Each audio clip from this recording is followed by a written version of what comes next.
what is this liberal mythology or this liberal fantasy that if Donald Trump lost the election, he wouldn't leave?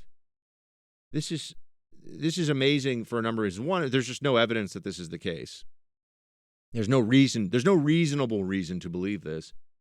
But also, we're going through so much of what we are as a country right now. I mean, the political conversation has really been dominated by one thing, and that is Democrats' refusal to accept the 2016 election results.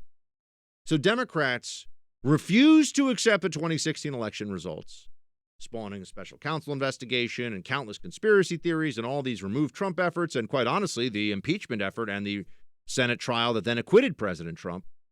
But they refuse to accept 2016, and then we have to hear from, and also they refused to accept 2000 when Bush beat Gore.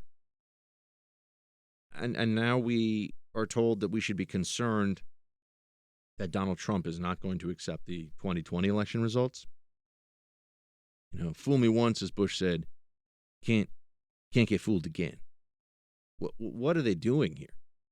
Why even go there? It's also meant to be an insult, I should note. And this is a common tactic you have against the truly Trump deranged Democrats. It's a way of undermining Trump supporters. It's a way of attacking us without having the stomach to actually say what they want to say. So they'll make claims that they know are only possible. They know could only be true if Trump supporters were willing to go along with it. So what I'm saying here is, when they claim that Donald Trump could do something really horrific, right, or Donald Trump could just declare martial law, which I've heard libs say, or that he's a dictator. I mean, if he's a dictator, he's the worst dictator ever, because all he does is go to court and obey the rule of law, including when there are lawless judges trying to overrule him at the national level with these universal injunctions. But we all know that he couldn't do the things that libs are worried about him doing if his supporters all of a sudden decided that he had overstepped, that he was no longer in the right, and that he needed to be removed from power, removed from office. So, of course, if Trump loses the election, which would just be a sad day for America, if that were to happen, though, those of us who had voted for him would say, yeah, he's got to go. And if he just pretended that he wasn't going to go, then that would be a problem.